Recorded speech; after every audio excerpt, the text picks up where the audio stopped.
So this is Daniel with the Ball Busters radio show, podcast, Roku TV channel, brand new YouTube channel, and coming soon to Speak Free Radio.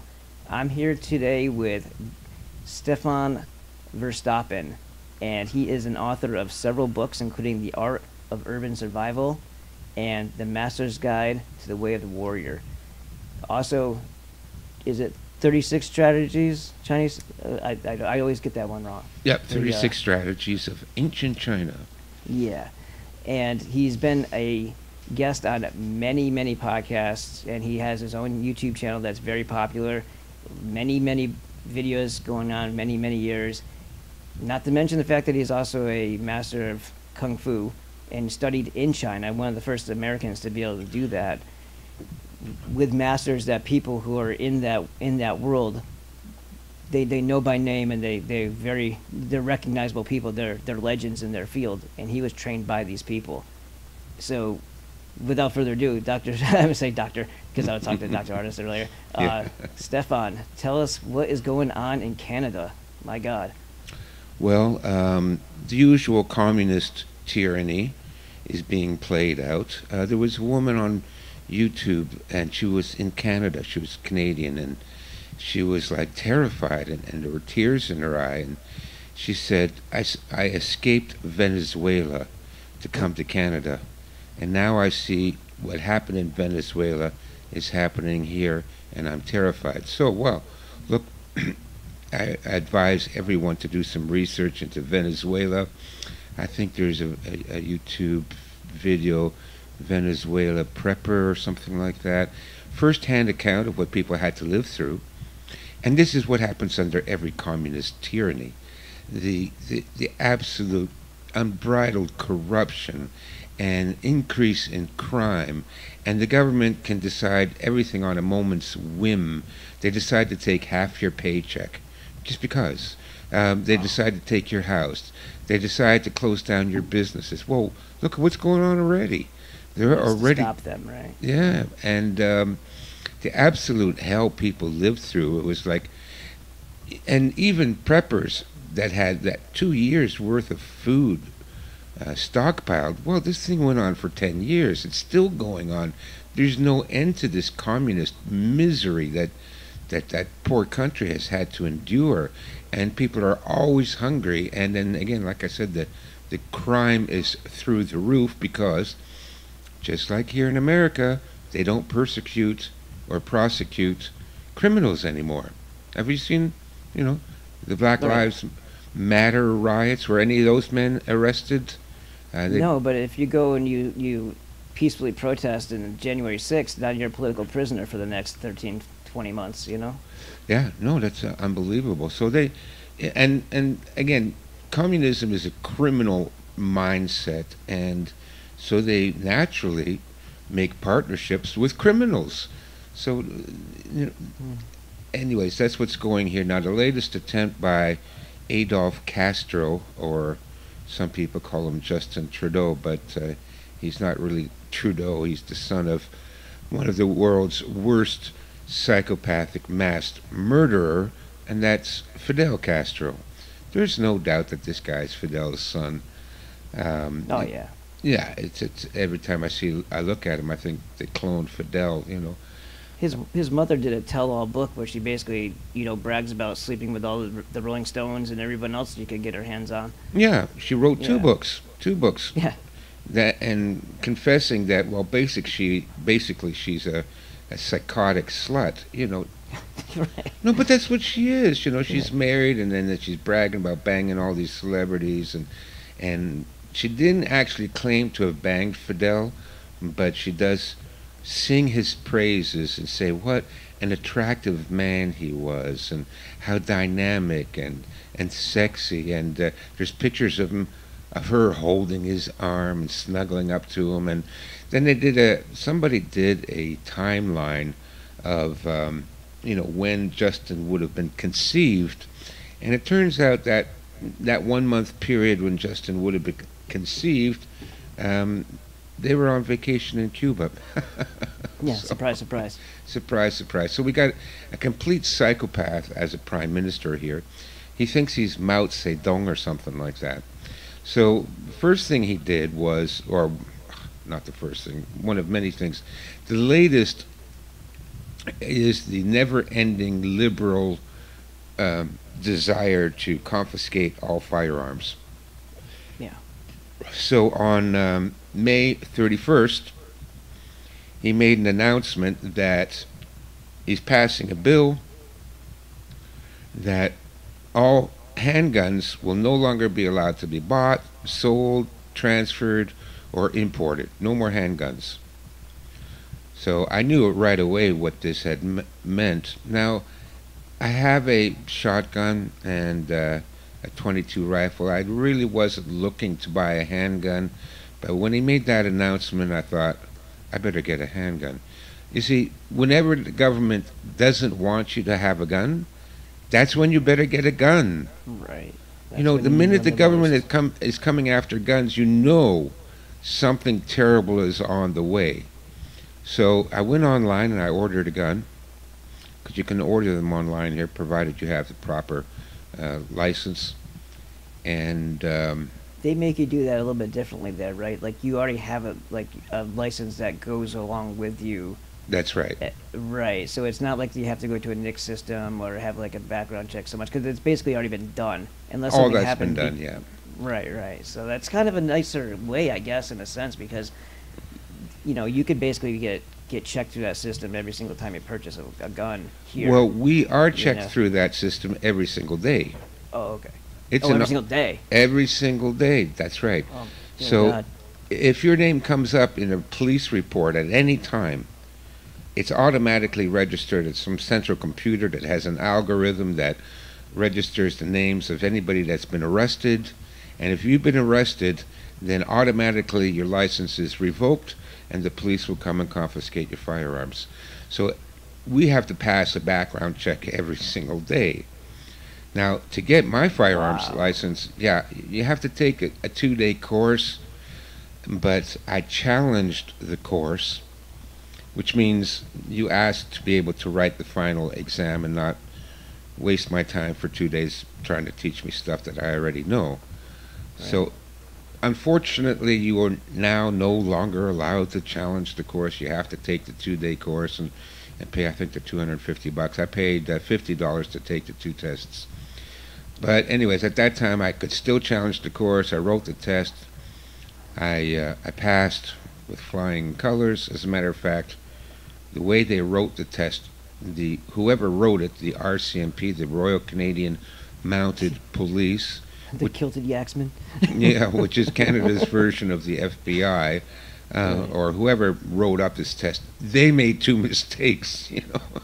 Because I said to the guys, question 47 and question 75 here, I said, that can't be right. And they go, yeah, we know. We noticed, too, that they got that wrong.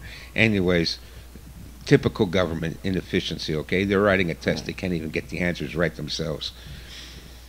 But then I had to, you have to submit your files, you have to submit 2 references, and then they will phone your wife and speak to her privately, and then you have to go through a background check, of course.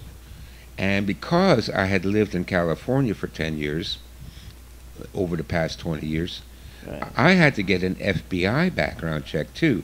So I had to go to an office that was run by a former FBI agent who was a fingerprint expert, and he did the fingerprints and mailed it off to Quantico or whatever, and they did the background check. So I had to pass 2 background checks. Anyways, now I got the license, so I can order the firearm, and I just write out my license number, and of course I have to give them the address. And the license, your firearm license, is good for 5 years, and it's tagged to your name and your address, so they can verify the address and things like that. Anyways. So that's like a registry already in Canada, then. They know what you have. Oh, absolutely, yeah. It's already a registry. Yeah, absolutely. So, so I go online, I order it. And this was on the night, I ordered it like 12 o'clock at night. Because, I'm not a gun guy, really. I'm not like some gun nut that I need to have lots of guns. But as a warrior, as somebody who studies survivalism, I understand the importance of having a firearm, the importance of having a long rifle so you can take game, but also, you know, if it's a complete chaos, shit hits the fan scenario, then a concealable gun would be good to have, all right? Now, of course, here in Canada, the laws are you're not allowed to carry a gun. If I want to go to the firing range, to the shooting range, I have to phone the RCMP and ask them for an ATT, or authorization to transport, and they will email me a certificate that I need to print out and carry with me, and it's only good for the one time.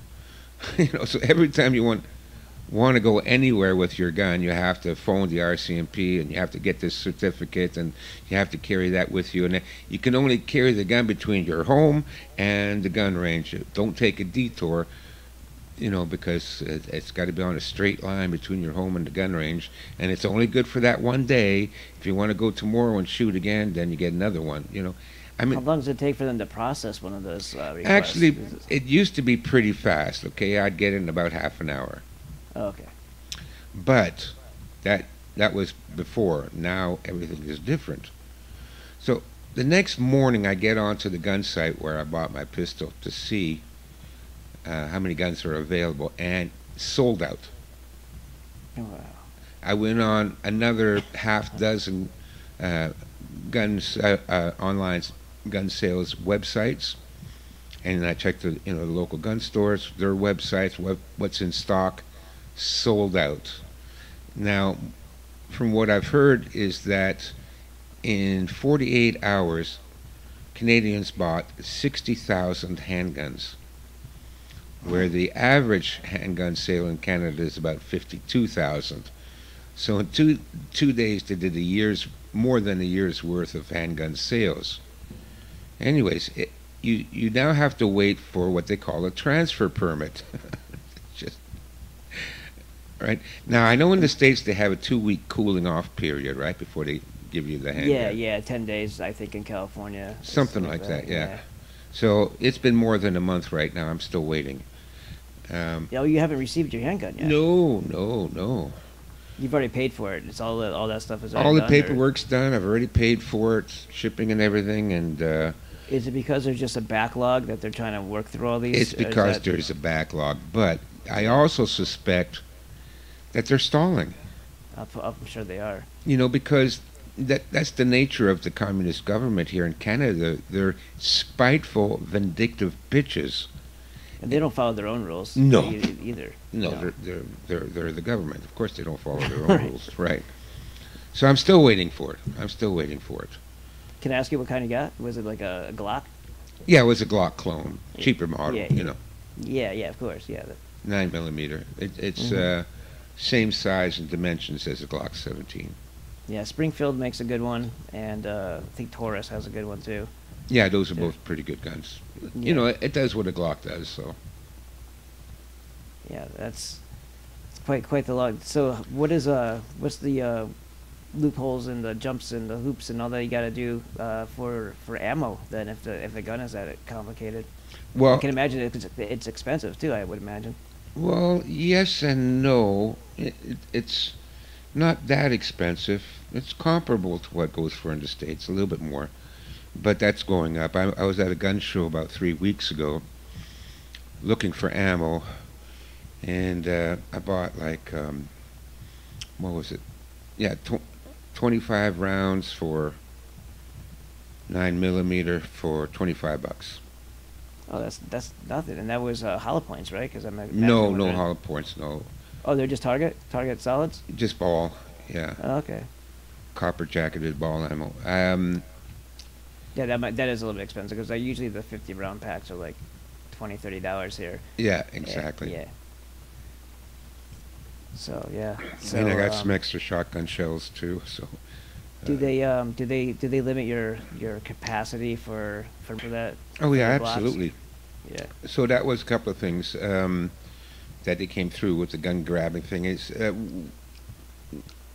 Handguns are limited to 10. So even though this gun that I ordered normally would have a 17 round magazine, what they do is they stick a pin up inside the magazine so you can only load 10 at a time, right? Yeah, yeah, they put the spring up a little bit higher. Yeah. Yeah. The other thing is now they're going to start changing it so that all firearms can no longer have more than 5 rounds. 5? Yeah. That's a revolver. You might as well just go with a revolver. Yeah, and that includes rifles. So there's a lot of, like for example, you got a Ruger 1022. The smallest clip magazine for that is 10 rounds, right? Right. Rotary Exactly. rounds. Now, how do you limit a rotary magazine to 5 rounds? I mean, Yeah. and how do you without jamming. retrofit that? Yeah, without jamming. That's the illogical to the point of absurdity, but I don't know if this is happening in Canada as well, but you really, I mean, if this isn't suspicious enough with the, things that are riding right next to each other is this COVID narrative that's, been going off the rails here and there, in the past 2 years, kind of jumping the tracks a few times, trying to get, be very invasive and then scaling back a little bit just to test the waters. That's right alongside of, we want all your guns, and oh, by the way, we're also going to try to ban body armor. Yeah. If people haven't woken up yet to see what's going on, they want to be able to kill you with ease, and they won't want you to be able to resist, protect yourself, protect your family, protect your property, because you will own nothing and be happy. And you're sure as heck not going to resist pulling up your sleeve because you don't have anything to defend yourself with. Yeah. So you're going to get the jab regardless, So Yeah, it is a total clusterfuck. And but they're doing that on purpose. This is the death of 1,000 cuts, right? yeah, oh yeah, war of attrition for sure. It's the war All of these little attrition. Yeah. So Yep. they don't want you to have guns, but they can't really come out and say, "Give us all your guns" just yet. So they'll just drive you mad with all the new regulations. 5 round magazine. You have to get this permit and that permit, and then what was I hearing there in the States? Oh, they were going to level a $10,000 tax on the AR-15s. That's what they were trying to do, yeah, because the last time they had a tax stamp on something, it was back in the 30s, and it was a $200 tax stamp that didn't say anything about modernizing that fee. So back in the 30s, $200 was like $4,150 in today's money. Yeah. So that deterred people from getting machine guns. Yeah.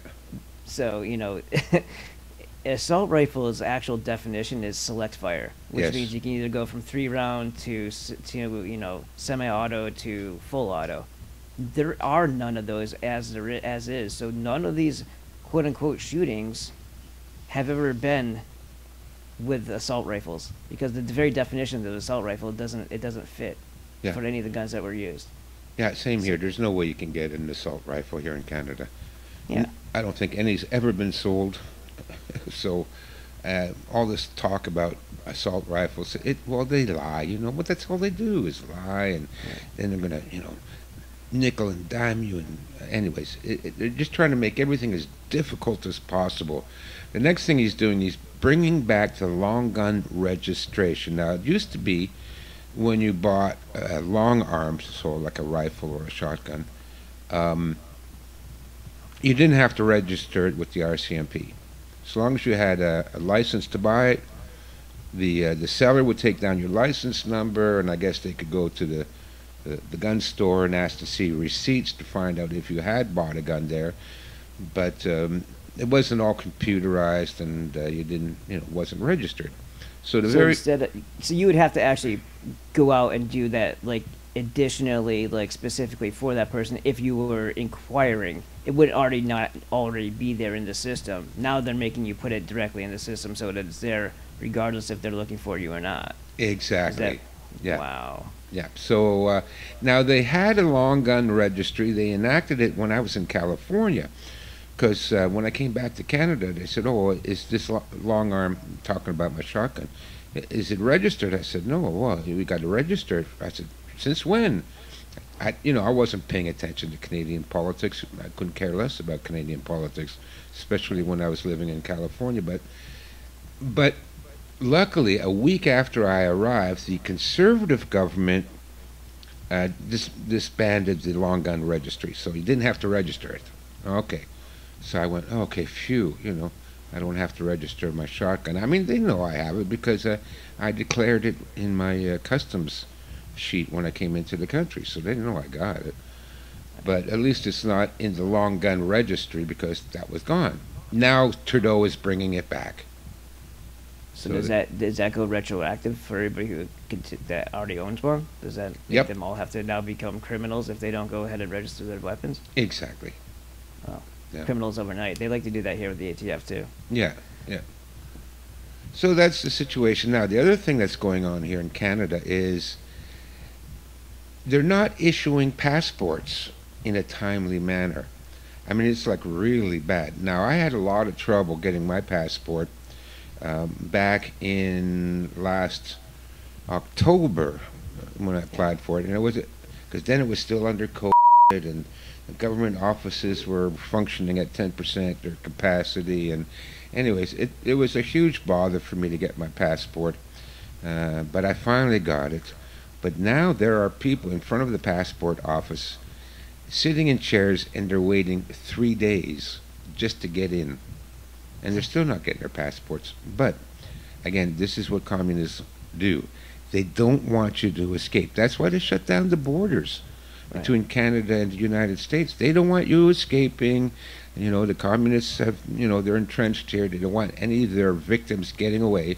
So that's why they shut down the borders. And that's why they put in the mandates that before you can board a flight, a plane, or even a train, or even a ferry, you need to show your vaccine passport.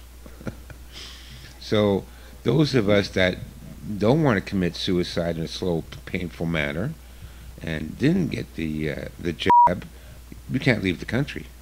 That is criminal. I mean, that is the very definition of captive, slave, whatever you want to call it, and that's terrifying because you had plans, you had people waiting for you. You were going to go to South Carolina and start building a community with a bunch of people that were already on YouTube. Am I wrong when I say that? Yes, that's correct. North Carolina, North Carolina, okay. And these people were trying their best on this side to try to help you they out tried too, everything. They got a hold of the local senator, and he was supposed to put in a good word for me with the border agents and things like that. But it doesn't matter because these are the mandates, okay? Right, and it's not really even, they didn't even let you get to the point where now you're under, United States border scrutiny. They wouldn't even let you pass the Canadian one to get to the second stage to where you'd be, I got past the Canadian one, but... Oh, you did? Yeah, but it was the U.S. one that held me up. And they sent me back, and then when I came back, now I had to go through the Canadian border security, and what a bunch of assholes. I mean, they started giving me the third degree.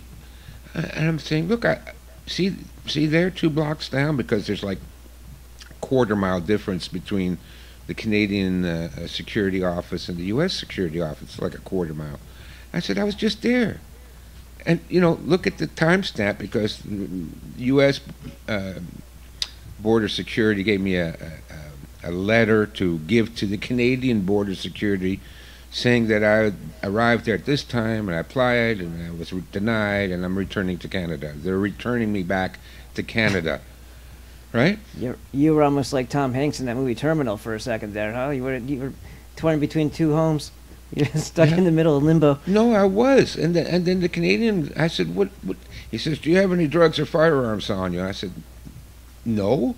What? You mean from that time, like 5 minutes ago, when I was in the other office? Yeah. Yeah. I grabbed him on the way here. I grabbed him on the way here. That quarter mile that's got 55 surveillance cameras and infrared and X-ray machines that, because I had to go through. They build dumb people just to put them in uniforms, I swear. Yep, that's absolutely correct. They screen people to make sure they're stupid enough to work for the government. Yep. And anyways, the guy was, where'd you rent your truck? And oh my God, I said, Under suspicion for look. Well, yeah, exactly. Like Yeah. because I'm here, I'm under suspicion. Yeah. Anyways, I did get through there, and but because he said, "Oh, do you have any cigarettes or alcohol?" Well, I brought some of my survival equipment. Now I had like 10 bottles of vodka that I would use for bartering, right? Mm-hmm. Right. And I had about 20 cartons of cigarettes. So now they think you're a smuggler. And I got some marijuana, right? So if you decide to search, because he said, "You got any drugs, alcohol, or cigarettes?" I said, "No, sir." Except for those 2 boxes full of drugs, alcohol, and cigarettes in the back. You know? So I'm getting a little bit nervous, but I got to keep a straight face, right? So I said, "What, are you kidding me? I just went to the U.S. borders. You think they sold me guns, drugs, and alcohol there?" Anyways, so finally I got past that. But no, it was like a nightmare, Daniel, because also the whole experience, you know, there was this big wall and all these Klieg lights, right? Because I was there about 11 o'clock at night, and this was just before Christmas, so it had been dark for a few hours. And then razor wire everywhere, lots of troops and cops walking around, and you had to give your passport here, and then another cop came and he walked in front of your vehicle and you had to follow them and park there, and then another cop came, and oh my God, you know, it's like you when you I would go back and forth to Mexico to get things like ivermectin, right? Right. Because it's easier to get it there. And every time I'm walking into Mexico, you see the sign, you see the little rotary thing that you have to push, you know, the little metal thing that spins around. And then you look up and it's these high walls and razor wire. Yeah. And I took a picture of it one day for Instagram, and I said, countries are just names for prisons. Yeah. You're just walking from one prison to the other. You're just a prisoner in exchange. You're on your way to the next place. You're a prisoner in transit, because I mean it's identical. And then on both sides you got people with guns ready to go for God knows what. I don't know how many times they actually use those guns, but they're there. They're there to intimidate, at least. Yeah, I think it would have been easier to escape East Berlin through Checkpoint Charlie than it is to go from Canada to the U.S. Now, when I grew up as a teenager, we used to drive into Buffalo all the time for things, shopping or concerts, or even, you know, their bars were open about like an hour later than Canadian bars, so sometimes we'd go down there to stay out late partying and drinking and nonsense like that. But to get over the border, all you had to do, if they asked for it, and most of the time they didn't, but if they asked for it, show them your driver's license. Yeah.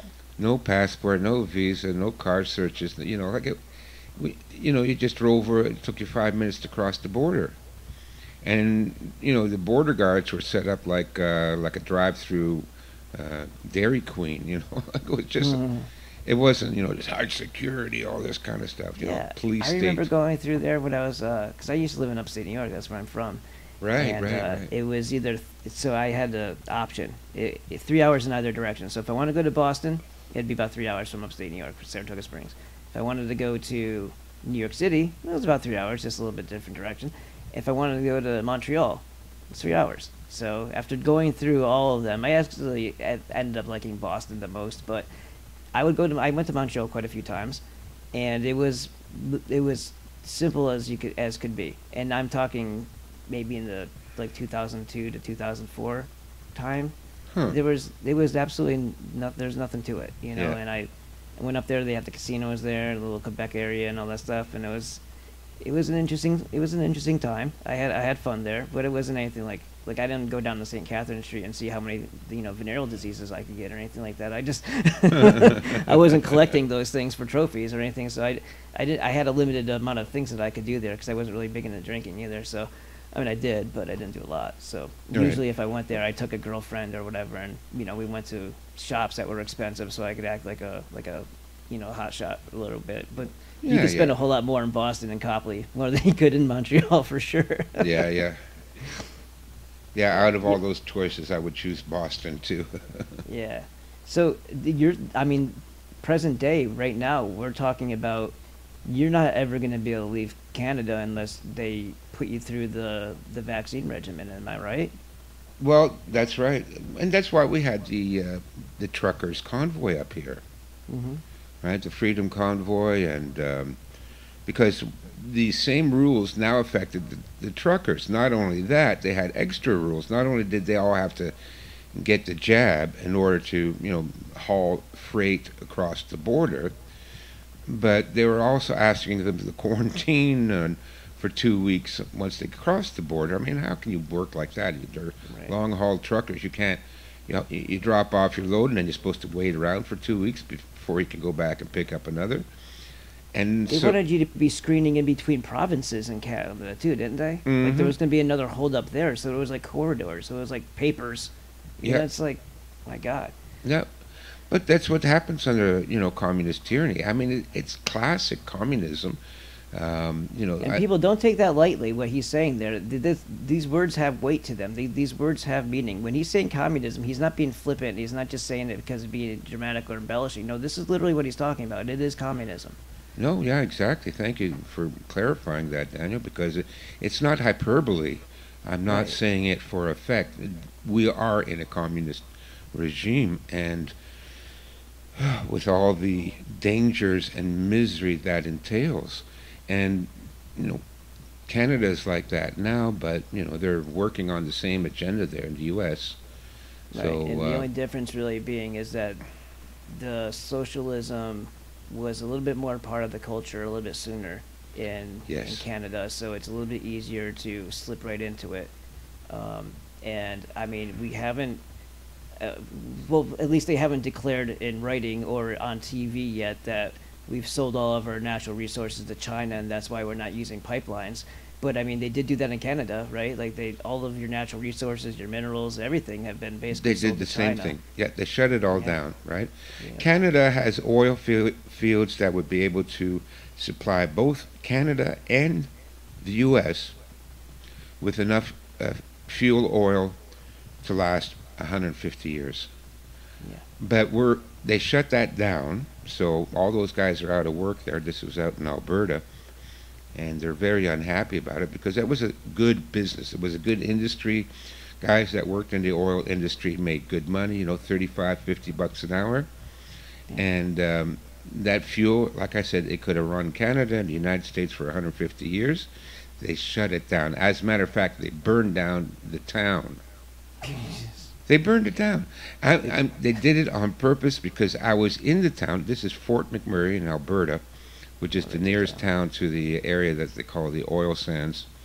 And I was there in November, October, November, and in December the whole place burned down, and from a alleged forest fire. But here's the thing: I did, every day I kind of walked through the forest there a little bit to get to the location where my art project was, and there was snow on the ground. I mean, everything was damp, So how could sudden forest fires start up? I mean, at the end of August, September, after the hot months, but this was already after Christmas time, just around New Year's. And they had snow and rain and all that, but no, they burned it down. So that was sabotage, absolutely, right? They pulled a Paradise, California on the place, basically. That's right, exactly like Paradise, California. And so that was an excuse to shut it all down, and now we buy our oil from Saudi Arabia. So we could produce our own oil and create thousands of good-paying jobs, and we could, transport the oil to the United States. Also, he also closed down another pipeline here too. I forget the name of it. It was supposed to go into the U.S. So now they're starving the U.S. from oil, and we're starving Canada from oil, and we're reliant on Saudi Arabia because, it's good to send our money out there instead of keeping it within the economy.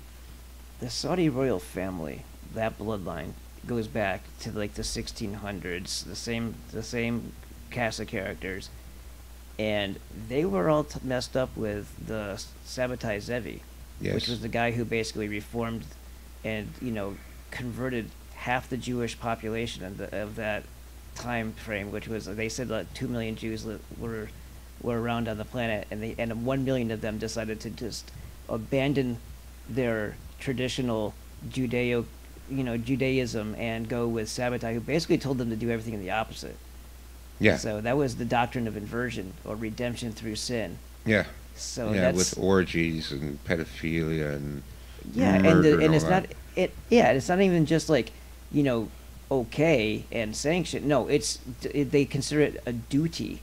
Yep. If you're going to be a Sabbatean, to be doing these things. Yeah. So that means incest, wife swapping, and oh, by the way, you have to eat pork.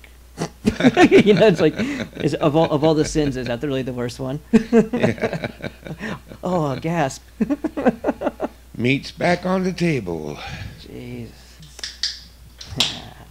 I'm just gonna guess and say that's not soda. Pabst Blue Ribbon. Nice. PBRs. Oh boy. Yeah. You guys have good stuff out there, though. You have like Labatt's, and you have what was the other one? There's another one that I used to like. Molson. Yeah, Molson. There we go. And then you have this one that's I don't know. Maybe the Moose Head is somewhere else. I Oh, don't know if Moose it's- Head is awful. I hate that stuff. Yeah, is that in the green glass? Mm-hmm. Is that the one I'm thinking of? Yeah. Mm-hmm. Yeah, the back in the day, I used to put. I got to the point, Stefan, where I was drinking 8 beers before I even felt like I was buzzed. I knew something was. I needed to kind of calm myself down. You know what I mean? Like, I was. It wasn't even for so much the necessity. It was more like recreational social anxiety for me. Like I was impulsive as it was. So if I wanted to calm my nerves in social gatherings, I would just drown them as best I could, and then deal with people who, normally I would think were dumb, but now I could carry a conversation on with them without being disgusted by it. It's quite the routine that us foolish mortals do when we go out to bars. Yeah. Thank goodness I'm too old for any of that shit now. Yeah. Besides, with you, they would consider the first time you gave someone a crack who deserved it, they'd say you're hitting them with a deadly weapon, right? Because of being in the martial arts and stuff. Well, I was never, hot-tempered. Well, not really. Yeah. I thought that I liked the story that you told about the place where we were just trying to relax at the pond or whatever it was, the lake. Yeah, by the lake. With your bike and having a cigarette and like, give me a cigarette, give me this. And you're like, no. Just flat out, plain, just bluntly, no. Yeah, no, I'm tired of that shit, and that's what we all need to do is say no. We should have been saying no for the last 30 years. Drag queen story hour. No.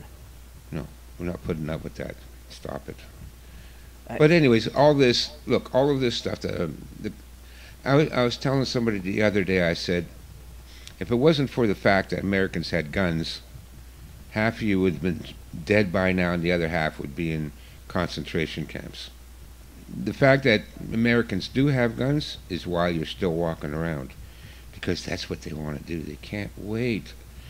Same thing here in Canada. Now, we don't have as many guns as the U.S., but actually it's quite surprising that there are probably 1 million guns, in the country, held by private citizens, compared to, what do we have there in the States, 320 million guns? Something like that? Something like that, yeah. It's almost like a gun per person. We have a 330 million population. Yeah. But, again, we're not allowed to carry it. We're not allowed to use it for self-defense. If somebody breaks into your house, let's say a gang breaks into your house, an armed gang, and they decide to gang rape your wife and children, and you have a shotgun in the closet, better not get it. You'll be prosecuted for, you're not allowed to use a firearm here at all. And what is that? What is the common sense of that? I mean, can't people see what this is all about? They want you to be a victim. They want you to be vulnerable. They want you to have terror and horrible things happen to you, because the system is geared around total carnage and human misery. Mm-hmm. And that's the only thing that it promotes. because none of this other stuff makes any sense. If the people who are breaking into your house are using guns or knives to threaten and coerce you, well, then what is the? Isn't that equal arms? Wouldn't that even get like? I know in New York they used to have this thing. Well, if a guy comes after you with a knife and you shoot him, then you're going to be prosecuted because he had a knife and you had a gun. Right, right. But if you're like, okay, hold on, say, is that a 4-inch blade? Hold on, I'll be right back. Like, what are you? Come on, you know what I mean? Like, oh, I gotta go match that. Well, mine's okay. I think we're good. Let's go. So it's like, by that time you're dead, or they've stolen everything, or they've raped your wife, like you said. Yeah. Well, the purpose of all that is, what terrifies the communists in power is men that are self-sufficient and men that will defend themselves.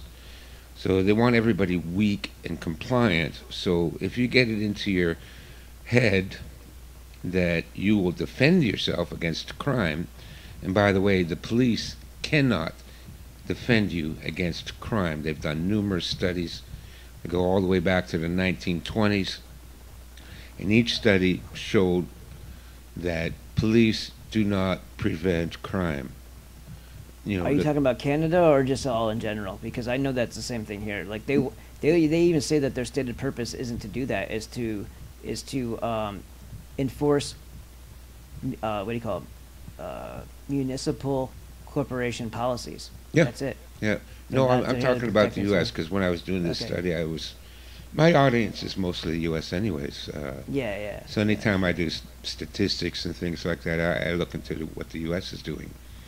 But so they can't prevent crime. So there you go. You can't defend yourself. I have dozens of videos from my old neighborhood, which is now a notorious ghetto, of it's so sad to see that happen and deteriorate from what you used to have good memories. Oh yeah, family, everything about that now. It's been it's not just erased. It's not like it just up and moved. No, it's been perverted. It's been degraded and eroded. That's a worse fate than just having it not be there anymore.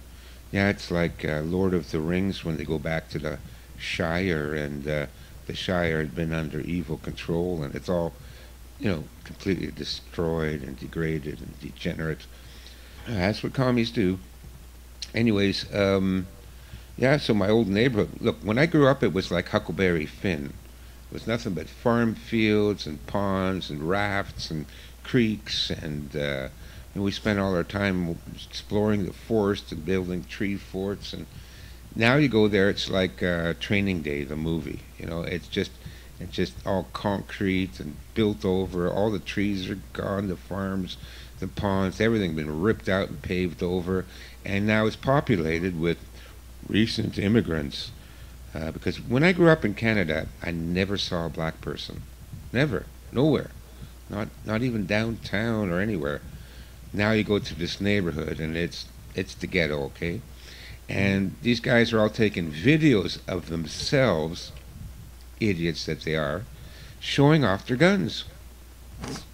They're all, you've probably seen them, they're pulling them out of their waistband and walk up to the camera, and they wave the gun around in the camera. Now, because I know firearms, just about every gun that they waved in the camera is illegal in Canada.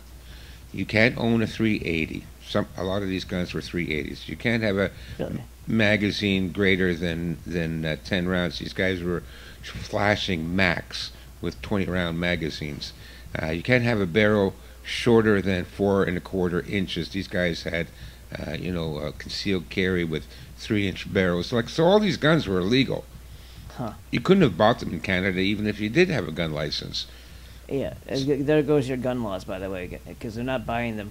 People who are going to use them in the way that those people are going to use them are going to a store, and they're not getting a license to buy a gun. It's the most ridiculous. All that does is prevent people who want to defend themselves from people like that from having a means to do so. Exactly. Like, all it does is, the people that can qualify for a firearms license in Canada, again, you have to have a spotless criminal record. You can't even have driving. If you owe on a speeding ticket, you're not getting your gun. That's awful. You're not getting your gun. That's the kind of stuff that I'm worried about here, because it's almost practically a social credit system for the guns in Canada as it is. I mean, there's not a whole lot more tweaking that you would have to do to that to make it. I mean, that's as stringent as this is. If every day they could decide, oh well, he stepped out of line a little bit here, so we better go to his house and confiscate his weapons or charge him with something. Yeah. It's like owning a gun is putting you in a liability situation every single day of your life. Yes. Because you don't even know what's going to happen next. You don't know if they decide to change the laws overnight, if now that gun that was okay at 16 inches now is not okay because now they want 18. Yeah. And all of a sudden you got to go ahead and get another tax stamp or whatever the heck they do in Canada. No, we don't have tax stamps here. No, you'd have to turn it in. Turn it in. So that's even worse. Yeah. So that's what, so that's the ridiculousness of all this. And the reason is, we're getting a lot of street crime, a lot of gun crime on the streets. Well, not a single law-abiding Canadian gun owner committed any crimes. Not one. And all the crimes are occurring in, guess what? My old neighborhood. The same neighborhood where you see 20, 30, 40 videos of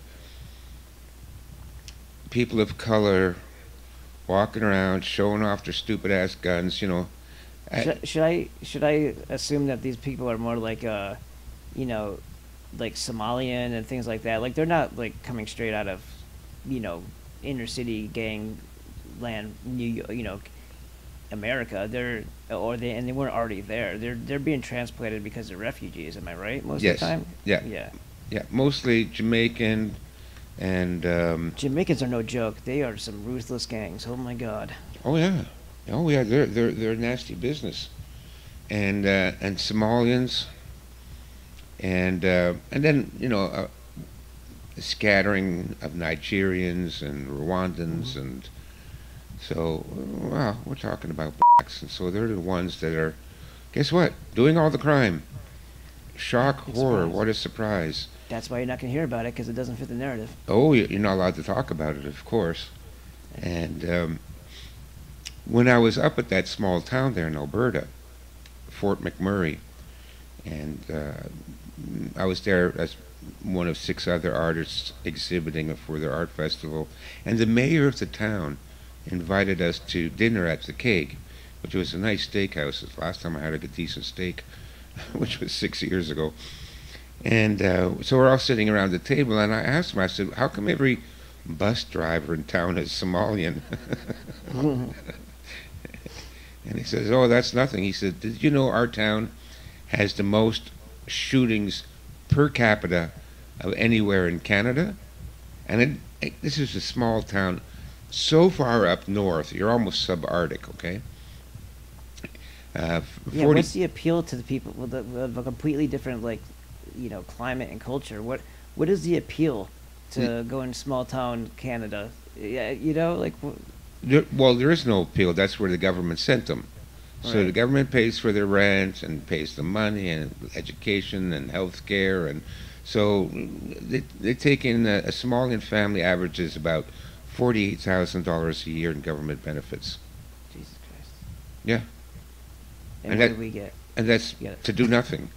But they sent them up there because guess what? Fort McMurray was too white. Yeah. They have to replace. Our replacements are coming. They don't necessarily fire you before your replacements come in, because they want to make sure that they have enough packed in here before they actually do the transition.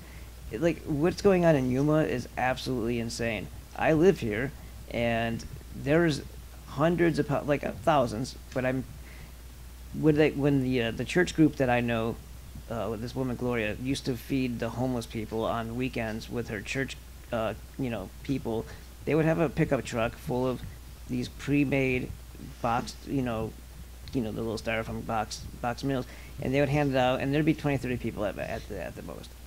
There was over 900 people that were there the last time that she did it, and they were grabbing and pushing her, old woman, frail, out of the way to get to the stuff that they were getting for free. Uh-huh. They were grabby and entitled and pushy, and this is not the charity. This is people taking advantage of a situation. And I'm guaranteeing you, in their back pocket, they had a gift card or a bank card for $4,000 that they just got handed across the border too. Mm-hmm.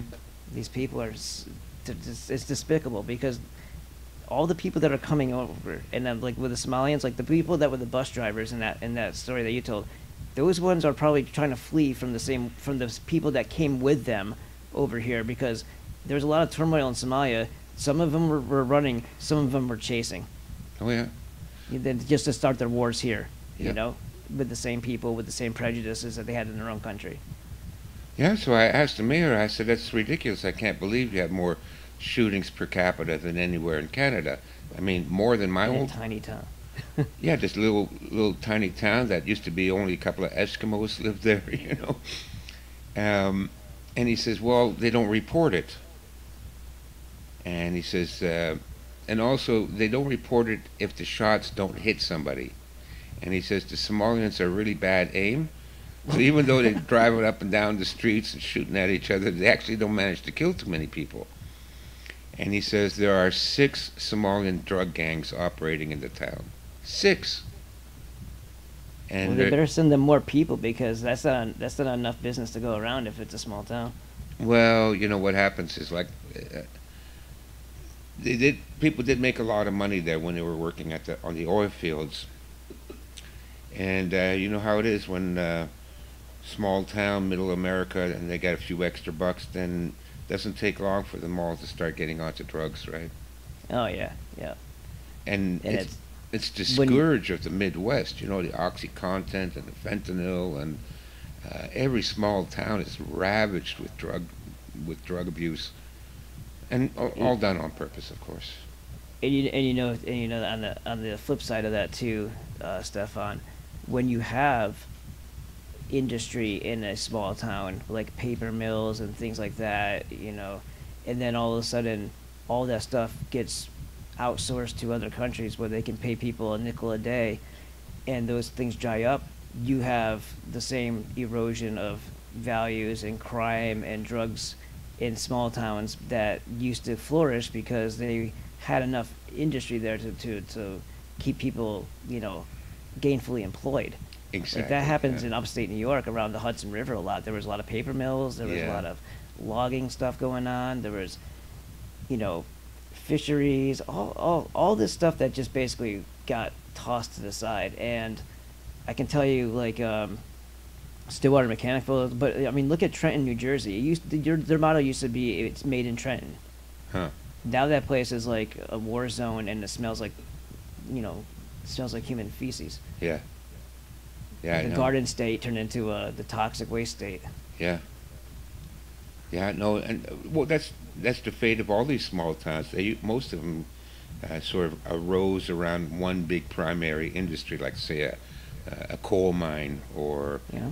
a sawmill, Mhm. something like that. But once the coal mine and the sawmill goes out of business, you know, people that can move out of those small towns move into the big cities.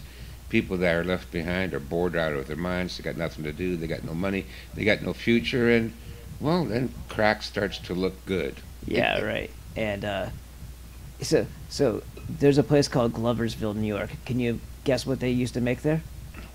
What was the name? Gloversville. Oh, sawmill? Gloves. They used to make gloves. Gloversville. Okay. yeah, yeah.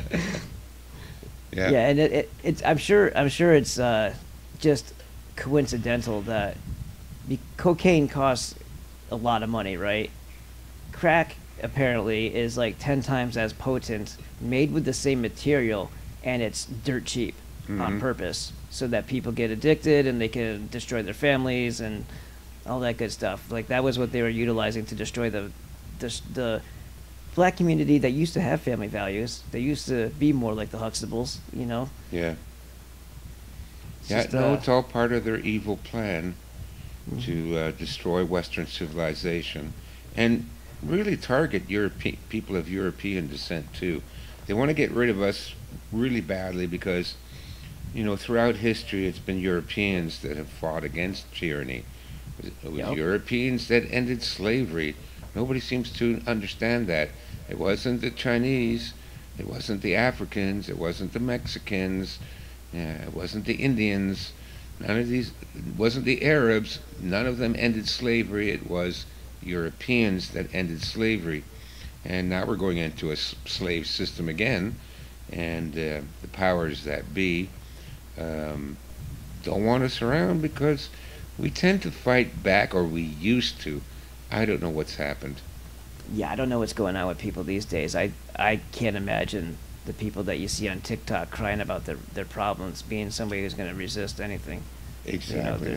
They need a safe space these days. Yeah, they get so seriously offended about their pronouns. I've never heard of anything so superficial and insignificant. Hey, I'm going to play make-believe, and I'm going to force the rest of the world to play along with me and let me be in my fantasy. And don't you dare try to bring any type of reality towards me, because that's oppressive, mister. Yeah, you have to play my game. Right. So here's a fun statistic. Speaking of slavery, at the onset of war, during the Lincoln era, there was less than 5%. I think it was like 4.6% of the entire South still owned slaves. Jefferson Davis was actually in the process of becoming recognized by the British royalty as his own separate country, and it was going to be a free nation, meaning no slaves. They were in the process of actually doing this on their own without the onset or necessity of an Emancipation Proclamation or a war. Those were more slaps in the face because they didn't like the fact that they were seceding from the Union. It was a secessionist war, not a slave war. Exactly. And Lincoln was one of the most racist SOBs. If you actually just read anything that he said, he was adamant about, and even the generals, like, if I thought this was war was fought for slavery, I never would have picked up my rifle. Yeah. I never would have wasted my time. Yeah, no, Lincoln was a tyrant. Yeah. He was a psychopath. And probably a homosexual. Yeah, there's a weird thing about that, isn't there? With those, Yeah, and I wouldn't doubt it was his wife that shot him. I've seen some things that make it look like Jackie put the kill shot into JFK too. I see a powder puff right by her head when she pulls his head down. It looks like she's point blanking him, but I could be wrong. Oh, there's your cat. I remember your cat. Yeah, Buffy, it's okay, I'm here. Good girl, that's okay. Your cat's awesome. Yeah, I know. She's blind, so yeah. I gotta reassure her that I'm here. We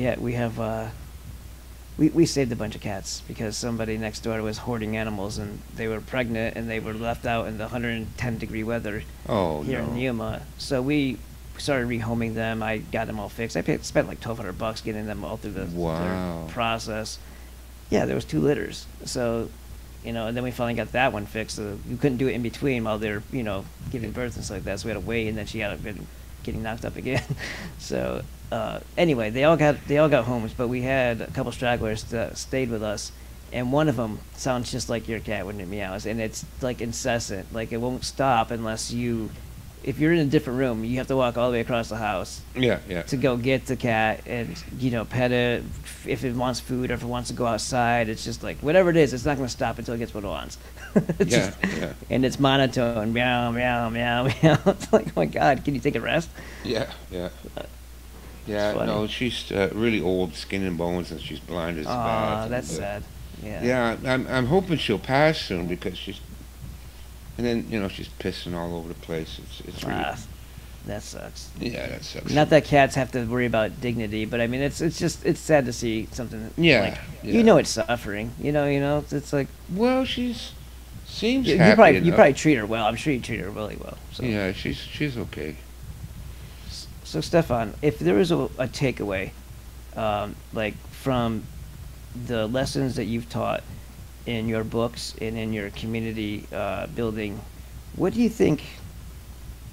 What are some things that are just absolutely necessary to have ingrained in your very persona, if you expect to move forward in this type of atmosphere these days? Like if you could pick one or 3 even Like, what are some things that you just have to know? You can't be guessing about this. You can't be. I mean, I guess foraging if you're in the right type of place, but I mean, just maybe just mindset in general. Like, like you have the how to spot a psychopath. Like the whole entire first chapter of the book. I think it's The Art of Urban Survival is amazing, and I've watched the video that you made of it. Amazing. It's epic. It's something everybody should watch, because it starts to get you to understand what you're dealing with, and what you're dealing with aren't like people. They're a whole different breed, and if you're trying to deal with them on rules that you've been taught, then you're going to lose every time, because they don't play by those rules, and they don't even understand that they exist. There's no barriers for what they'll do without any conscience, and they'll do it without hesitation, and that's where we get hung up too. Is we hesitate, we think, we wait too long to do something, and that that time favors them, not you, because that gives them more time to do what they're going to do to you and get organized doing it. Yeah. So, I'll give you three things. Okay. The first thing is, I've taught pretty much most of my life. I taught bushcraft, I taught martial arts, I taught first aid, and now I'm teaching on how to form communities. And I've tried to teach people how to be, I don't know, I can't put my finger on it, Daniel. It's something you're born with. Yeah. You either have it or you don't. I've tried to teach it to people. It's like, now that I'm, a senior citizen, I can call it wisdom. It's the sum total of my life's experience, and I've had a lot of experience. I've been around a lot of places, but I was never stupid to begin with. So I think intelligence is key. You have to be smart. And Stefan, can I ask you something? Like, looking back at this now. Yeah. When you say wisdom, and to say you were always smart, you always knew it, I think the only difference is, like, when you get older, you stop second guessing yourself because no one else thinks the way you do.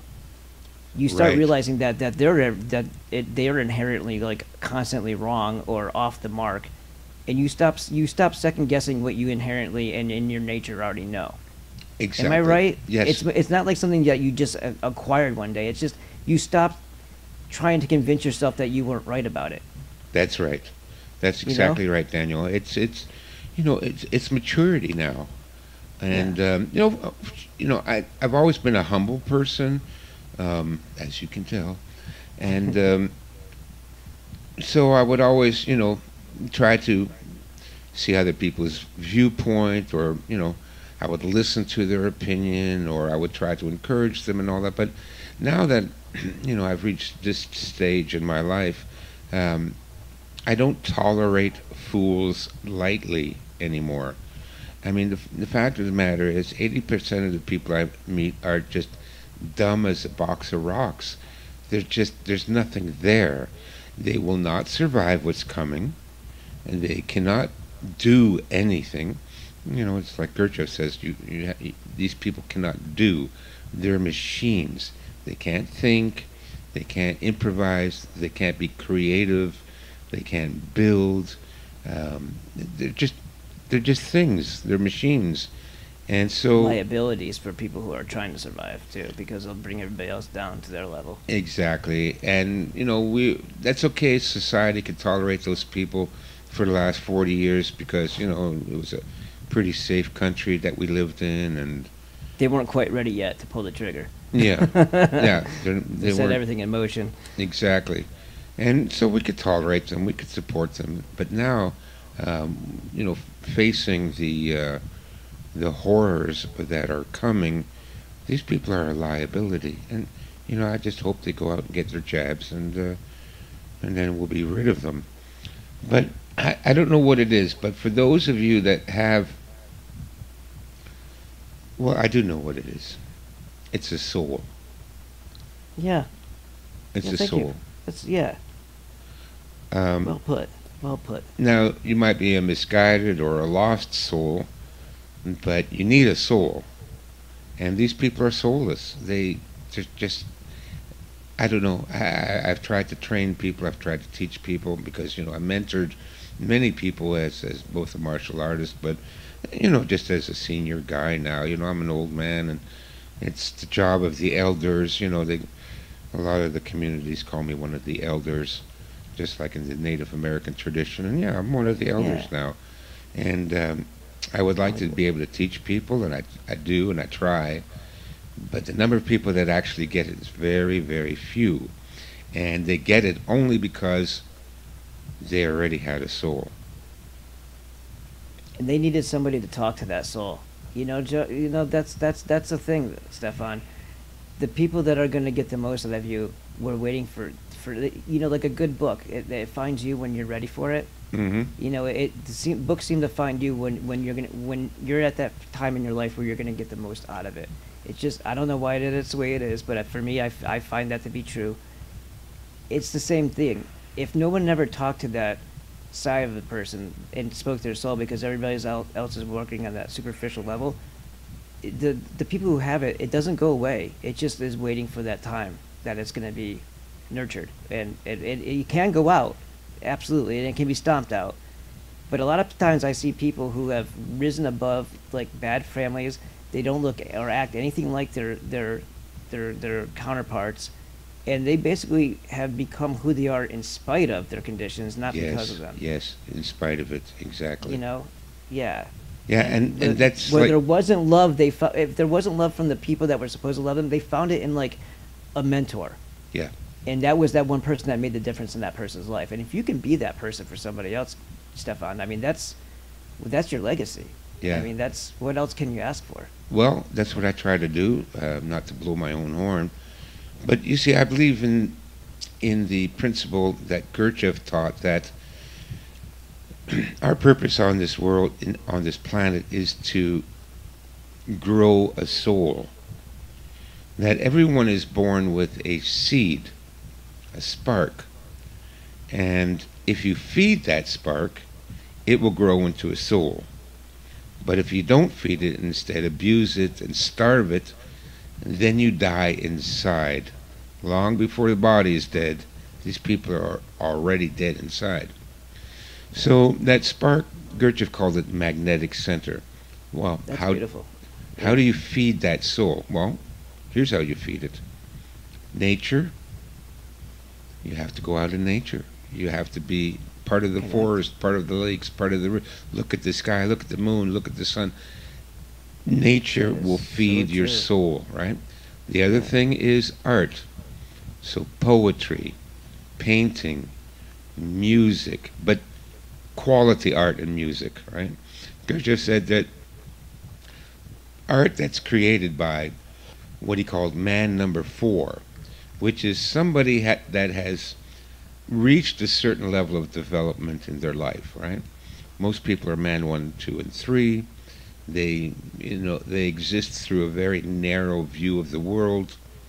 They're kind of pre-programmed, and well, if you can unite all those various little factions of yourself and form an identity and authenticity. You hear that all the time. Oh, how to be authentic. Well, you can't be authentic unless you have a soul. So everybody that doesn't have a soul, forget about all these little tricks to be authentic. It doesn't work. But once these things are united, then you reach a certain development, a certain spiritual development. Now, when that person of that certain spiritual development writes music, then everybody that listens to, not everybody, but those with the magnetic setting, with the seed, when they listen to that music, it uplifts them, right? Yeah. So we can eliminate rap as a spiritually uplifting form of music, but we can do things like Beethoven and Bach and Mozart. So that kind of music actually speaks to your soul and will feed it and grow it. Same thing with art. Modern art is absolute garbage, and I'm an artist, and I've That's applied. part of the communist thing too. Make the arts ugly is one of the the bullet points of the Marxist and Communist manifestos is just make everything uninspiring. So Yes. that everything is just bland and gray and despicable and perverse. Yeah, modern art is just hideous.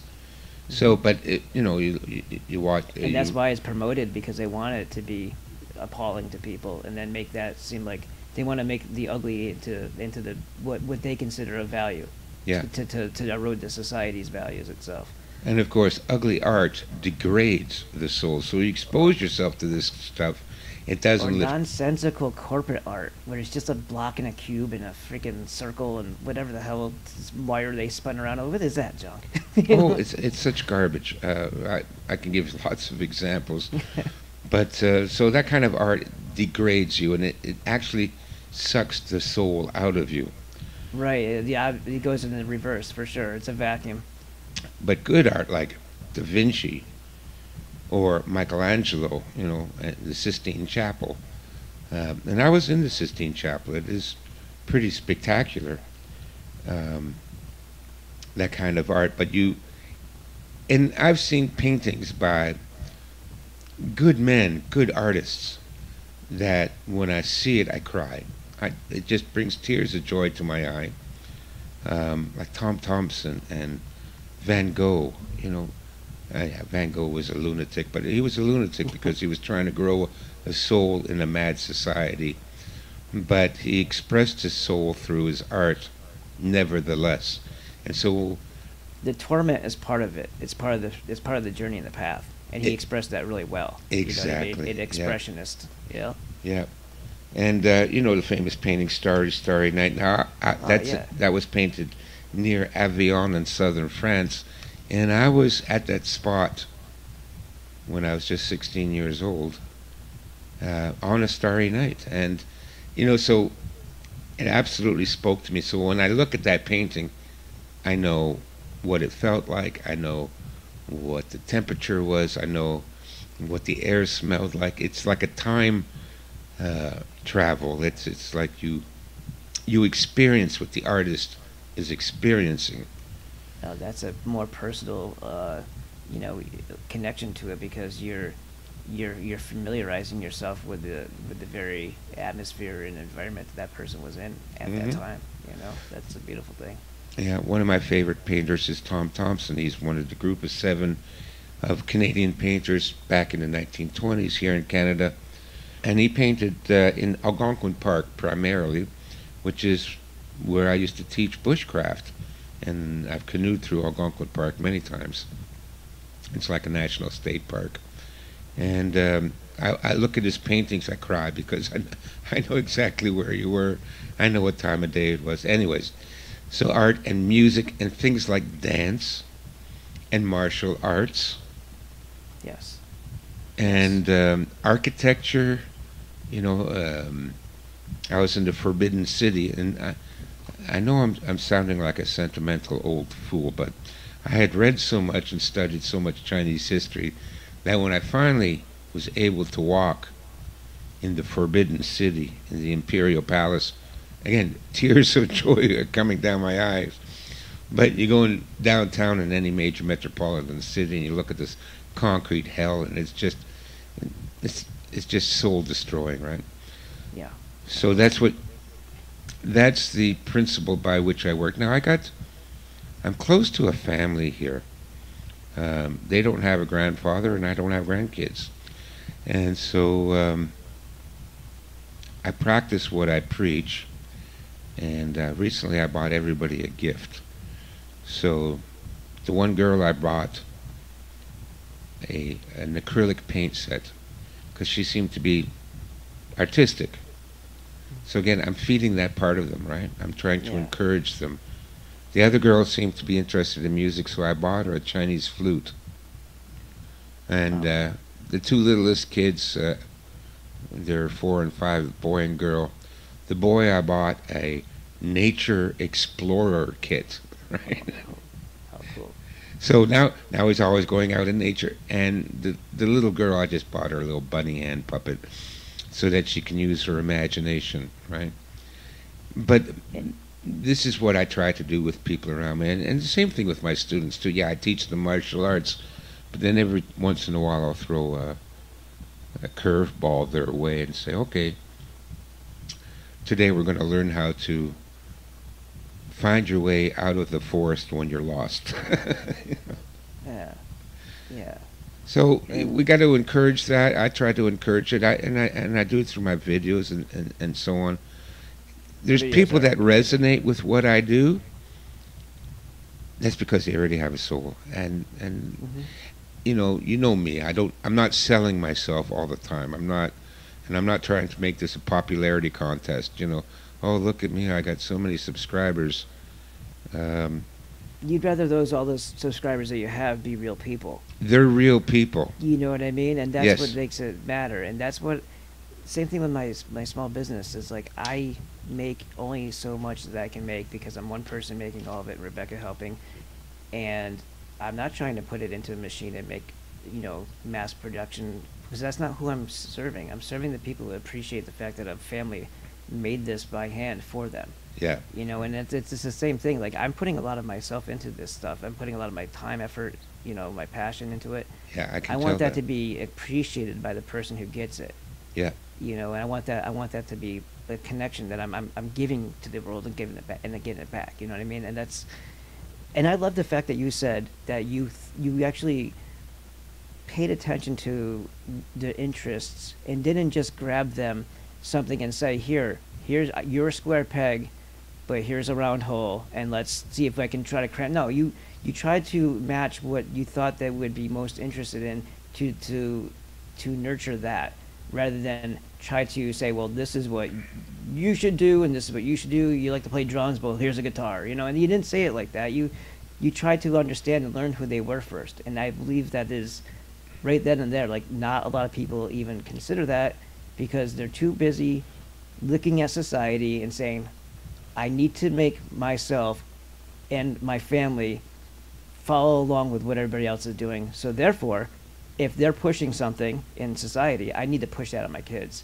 Yeah. To heck with their creativity, they're going to be doctors, or to heck with their their sports, they're gonna study this, or vice versa. You're not that bright, so you're gonna go play sports. So it's like it's such a disconnect. Like, people sabotage their children first, I think, a lot of times. Like, the disconnect is part of the culture, part of the television, the making it cool to be to say nasty things about your family, and that's like funny for sitcoms. Like, all this is ingrained in the psychosis of the society, because they're promoting the erosion of values, and people don't even get it.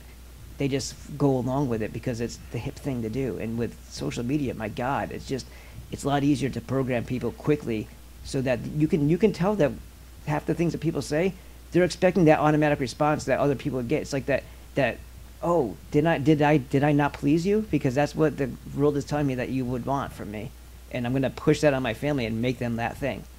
It's just so insensitive and so impersonal. Yeah. Did anything that I just said make sense? Oh, absolutely, Daniel. You're absolutely correct. Like, one size does not fit all, which is what our education system is, right? Absolutely. And if you want to be authentic or genuine, and you really want to help people, then find out who they are, observe them, look at their attitude, their preferences, and you'll be able to tell. And then encourage what you see is good in them. Now, everybody has a little bit of good and bad, but encourage the good parts of them. One of my students was, when he first came to me, he was 12 years old. He was morbidly obese and painfully shy. He wouldn't speak. I didn't think he liked the class at all. He was 12 years old. Is this Patrick? Is that his name? Jason. Jason, that's right. Yeah, Jason. And but he kept coming to class, and several months later his parents came and they said, "Can we talk to you?" And I'm going, uh-oh. Jason wants to drop out. He's not liking the class. But they said, "We want to thank you for what you've done for Jason." I said, "What do you mean?" "You're the only one," because they had brought him to all kinds of fitness studios and gymnastics, and to try and get him to lose weight. They'd brought him to other martial arts schools and all these fitness programs, and nothing ever worked. And they said, well, you're the only person that never told Jason he's fat. That was it, you know. So, but what am I? I'm not going to highlight the negative parts of a human being, right? He knows he's fat. I was a chubby child. Trust me, you know you're fat because everybody tells you you're fat 10 times a day, right? So and who you are isn't what you are at a present time either, you know? Exactly, yeah. And I never expected them to meet my standards. So, you know, when I told the class, okay, everybody give me 10 push-ups and Jason could do 3. I would make sure to go up to Jason and say, Jason, you did good. That was 3 push-ups. Next month it'll be 4 push-ups, okay? Don't worry. And, well, now he's a personal fitness trainer. That's awesome. The guy's buff. He's in better shape than I am, you know. But the thing is to encourage what's good in people, you know, and reinforce that. So I do that as best as I can, but ultimately it comes down to, but Jason, of course, there was something inside him, okay? There was something more inside him, because if he was dead already, then none of my teachings would have helped at all. There would be nothing I could do with him. But he had that spark, so I was able to speak to that spark. Like you said earlier, you need to speak to their soul. And if you can speak directly to their soul, then, well, you can encourage their growth. If they don't have a soul, then there's nothing to speak to. And if they do have a soul and you simply want to enforce your dogma on them, then you're not helping them either. Yeah, you could potentially put that out through discouragement, because if you're the one who got closest to them, and then you do something like, you know, if you're a little bit careless with it, you could be like a traumatic betrayal memory, and they might not want to venture off into that part that their soul is encased in ever again, because it was too traumatic the first time that somebody got close to it. Absolutely, yeah, and that's, you know, the basis of a lot of child abuse is around that too, you know. And the parents and the teachers, they kill that in children. They kill it. Oh yeah, by design. By design, it's tragic. It's tragic, you know. So, well, listen, all we can do, Daniel, you and me, is live our life with as much virtue as possible, and you look after your family, your beautiful wife and your lovely daughter, and do the best you can, and feed the goodness. When you said that you brought the kids are out at the trampoline center, look, that's the other thing I'm trying to encourage people that listen to me now, is that if you do have kids, look, spend time with them now. Encourage them as much as you can. Take them to the beach. Take them for a picnic. Do things with them, because they are going to have a miserable life coming up, because this world is not getting any better, and they're going to have to suffer through what most of us have failed to prevent, which is the horror of a communist slavery system inflicted on the world. So we still have, you know, moments here and there, but share it with your kids. Make their lives as happy as possible. Like when I go see the grandkids, and again, we're not related, but I've adopted them, they've adopted me, and I always try to do something fun, you know. And the other day it was sparklers. Oh, they went crazy, you know. What's a sparkler? They hadn't seen a sparkler before, so they were thrilled to death. And then now I've got some sky lanterns, you know, those paper balloons that you light on fire and they rise up into the air. Okay. Yeah. Yeah. So I'm going to do that with them next week sometime, and I'm always trying to think of things to, you know, give them a little bit of joy and happiness, because, well, that's what a grandfather should do, and they don't have one. And it gives me a lot of pleasure to see these kids happy, right? It just does. So if you've got family and if you've got kids, let's make their life as memorable, but in a good way, you know, with love and encouragement and kindness. Don't just buy them crap and McDonald's and trinkets and that kind of stuff, but the greatest thing you can give them is your time. Exactly. And your attention. And your Listen, attention. yeah, that's Yeah. it. Yeah, you nailed it, Daniel. You nailed it. That's exactly right. And do that now, folks, because, and then get ready to fight, because if you have kids, That's what they're coming for. you need to fight for their future, because they're coming for your kids. It's exactly who they're targeting, and it's a very scary time to be a parent. And it's also because you ask yourself, well, I can only martyr myself once, and then I leave them alone for the next wave of scumbags that are going to come by, So Yeah, yeah. No, it's tough. It's tough, Daniel. And I feel for people like you in your position, too, because I know how much you worry about your family. I know. I can tell. I plan, I think, I contemplate, I try to see every scenario. I started this thing, to be honest with you, 4 years ago, doing these videos because I was trying to let other people know what I was seeing and the dangers that I saw that would come along with that. But this is before COVID and all this stuff. And I was like, this is all happening just a matter of time before an event occurs where it all just comes flooding at us. And lo and behold, it happened. I didn't want to, it wasn't doing anything but reading history and learning the patterns that they go through. And then like reading books like Murder by Injection, where it talk about this thing that's been going on forever.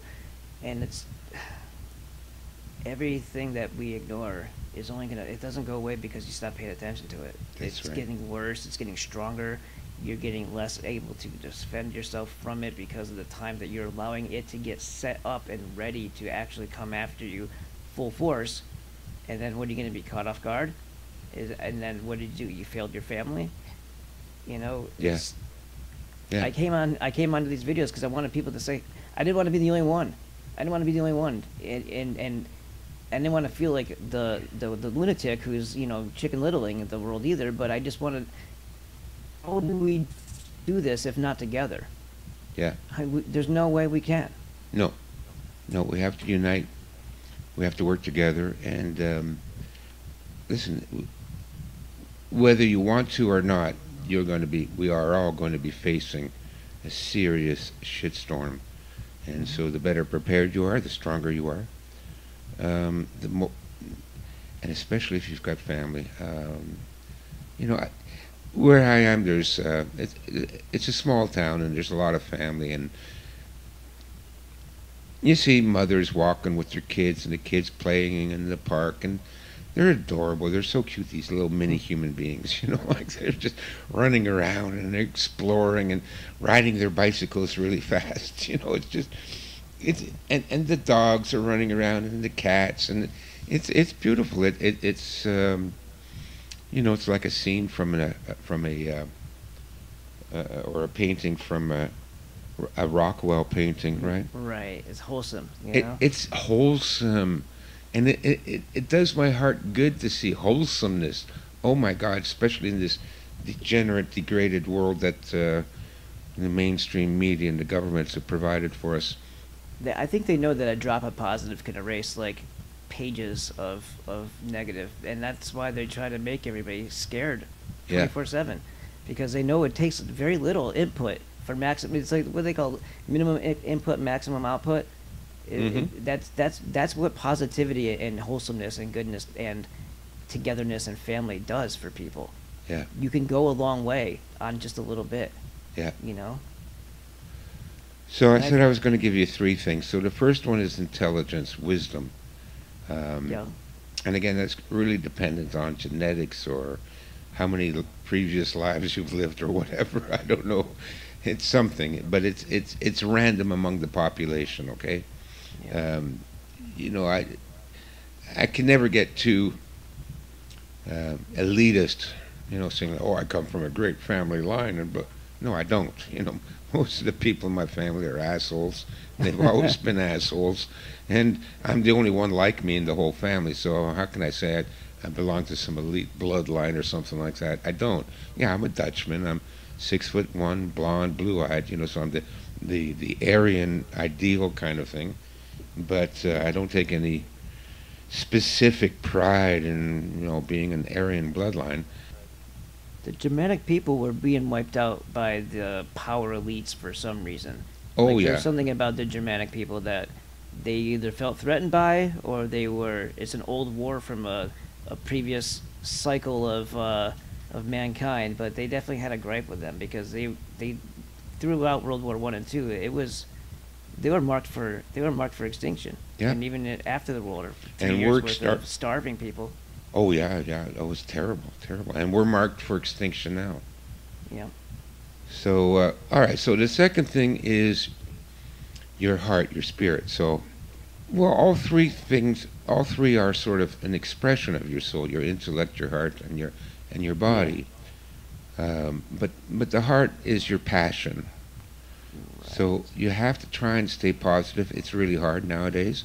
I mean, I admit, sometimes I get into a funk, and I go, "Holy shit, it's hopeless! My God, what are we going to do?"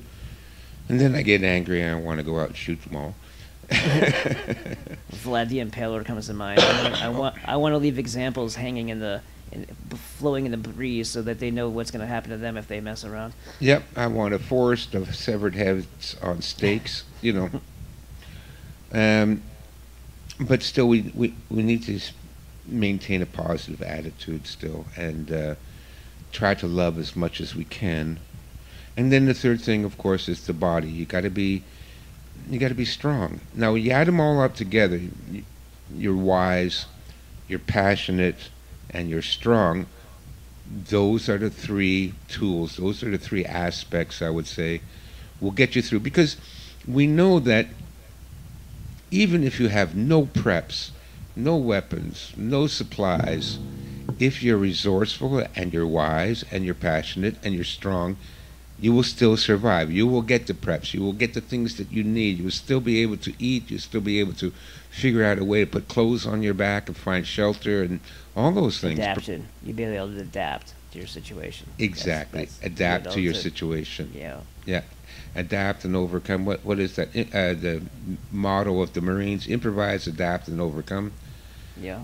So, yeah. So those are the three things I would suggest. After that, yes, year supply of food, medical kit, some firearms, communications, ham radios, walkie-talkies, crank radios, anything you get your hands on, even CBs, You touched on something earlier when you were talking about, okay, so I like to throw them a curveball every once in a while.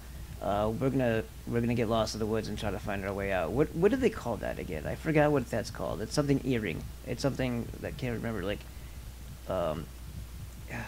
it's an actual term.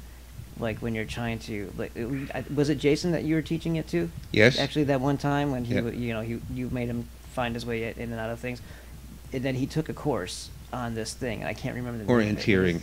Orienteering. Thank you. It's a weird word. I don't know why I can't think of it. And that I think is crucial. Yeah. That takes into account of your attention to detail, your ability to see your surroundings and absorb what's going on. Read the landscape. Yeah. Yeah, all that stuff, and even the peripherals and all that. Seeing the picture as a whole and understanding where the dangers are, where the opportunities are, and what the familiar path is, and all that stuff. It's all part of tied right into heart and soul and passion, I believe, because it's a desire to want to be good at something. You have to have the desire to care to excel. Yes. Otherwise, it doesn't matter what you're doing. You're just going to be the lump. Yeah. You have to have that desire, and that passion has to come from somewhere. Yeah. So. Yeah, it has, and where it comes from, I don't know. And who are you doing it for? You know what I mean? Are you doing it for yourself? Or are you doing it for the person who you want to, your mentor? Because it's either going to be a mother figure or a father figure, or the absence of those things, the concept of one of those figures, like God or something that you're trying to show what you're made of, and it's going to then show you what you're made of. Yeah. Yeah. Yeah. Go ahead. No, I was just tangent. I was gonna say something about the Falun Gong and how I think it's horrible that these people are very the Qigong practitioners, and they're the ones that are being harvested for their organs out of China. These people they're in tune with some kind of spiritual thing, and they're very clean and they're very energized, if you will, metaphysically energized, and those are the ones that they're turning into packaged meat, basically, for the elitists. Yeah, well, that's, again, that's communism. That's why the communist Chinese hate them. They hate anything good and wholesome. Um, they hate life and liveliness. So, and so they will target you. And that's, kind of a theme that runs throughout humanity. Because there's about 20% of the people, if we use the Pareto principle, 20% produce and create more than the other 80% combined. So the vast majority of people are dimwits and Yeah. not Weasels are very threatened by everything. Like And little they're weaselly, threatened by it. weak-willed men are very threatened by everything. They know that they're. I don't know if they know that they're weak-willed or not, but they are, and they're just any little thing, like the whole attack on masculinity. Well, who do you think that favors? It Yep. favors the weak person who knows that they're not going to stand up to the test. They can bring you down below their level so that they can conquer you. Yeah, absolutely. And that's why when you read the biography or autobiography of, many famous people that were, creative geniuses, boy, they were persecuted. Oh yeah. Yeah. And that's why, I always say you need to learn the way of the warrior, because if you do have a soul, you're going to be targeted. You better be strong. You better be tough. You better be I love able. that book, by the way. Huh? I love that book of yours, by the way. Oh, thank you. Yeah. You're too kind, Daniel. You had me at hello. The Master's Guide to the Way of the Warrior. Everybody, if you're not familiar with that book, find it. You could actually get it in a set with, I believe, 307 other books at the moment. Yep. All of them that will teach you something, and you go through them as needed. Put them on a flash drive. I believe they are downloadable from Dropbox, right? Is that how? Well, I had trouble with Dropbox, and so I moved Okay. everything to my website. So Oh, perfect. yeah, That's it's even better better. that way. Even better. Yeah. Yeah. So it's survival books, but you also get all 8 of Stefan's books for it's very cheap. I don't know what it is right now, but it was an amazing deal when I got it. $49.95. $49.95. You can't believe that. So you're Yeah. getting 8 of his books. That's less than $10 a book, guys. Yeah. Just for those alone. Yeah. Plus an additional 300 books. 300 books that are going to teach you how to. That encyclopedia one that I got in addition to it. Oh yeah. That 1100 page one. That's Yeah. amazing. That teaches you how to live and thrive pre-electricity. Yeah. And guess what? You're going to need to know that because guess what's coming. Guess what's coming? And it also goes to show what our great grandparents knew. They knew this stuff. The amount of knowledge that's been erased from us. Remedies, nutrition, things that we don't even know we're supposed to be taking into our bodies that would make us feel 1,000 times better. Yeah. Yeah, and they knew it, and they were able to do all this. And what can modern people do? Barely tie their shoelaces, So, yeah, even myself, like I edited the books, and I had to create a glossary because a lot of the terms I didn't know. Now, I'm pretty well read, so there's not too many words that I don't recognize, but there was a lot of words there I didn't even recognize, so I had to search and find the meaning. So I created a glossary for that book for people. And now, where I live now, there are a lot of Amish and Mennonites. You see the horse and buggies going down the side roads every day, And Yeah. they probably still know a lot of this stuff. They would probably understand this book better than I did.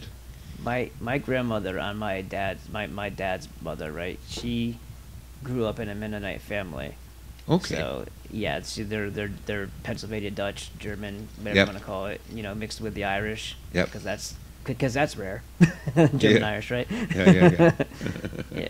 So he's got a little bit of Italian in him. My mother's full-blooded Italian, but I got a really nice mixture of all these people with a lot of culture and a lot of heritage and a lot of history, and it is nice to know, because I respect each one of those into completely different stories, different roots, but there's a lot of information there, a lot of knowledge, a lot of things that yeah. you can take away and be proud of, and it's quite a nice thing. Yeah. I got it and continue. All right, sorry. a little distracted. I apologize. No problem, no problem. Well, I guess we should wrap it up soon. It's Yeah, almost 2 hours. absolutely. Any final questions or comments?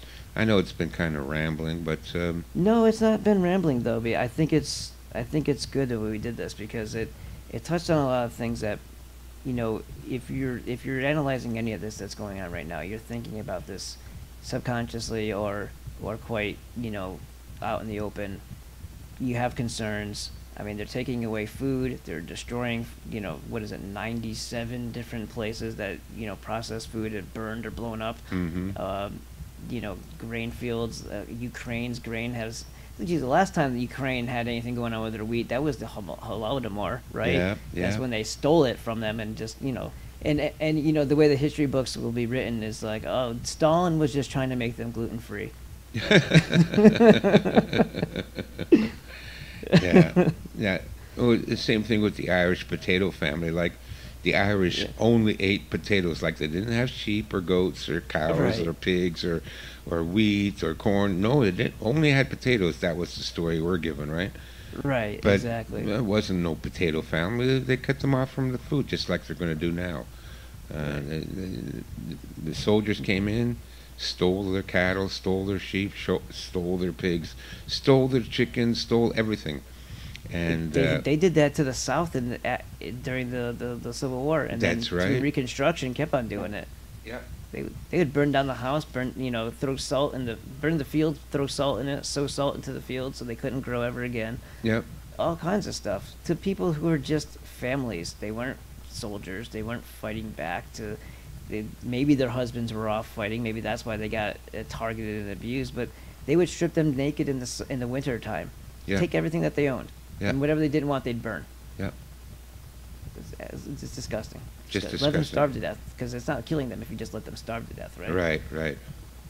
Yeah, no, that's what government does, and that's what communist governments do. So, you know, final thoughts, folks, are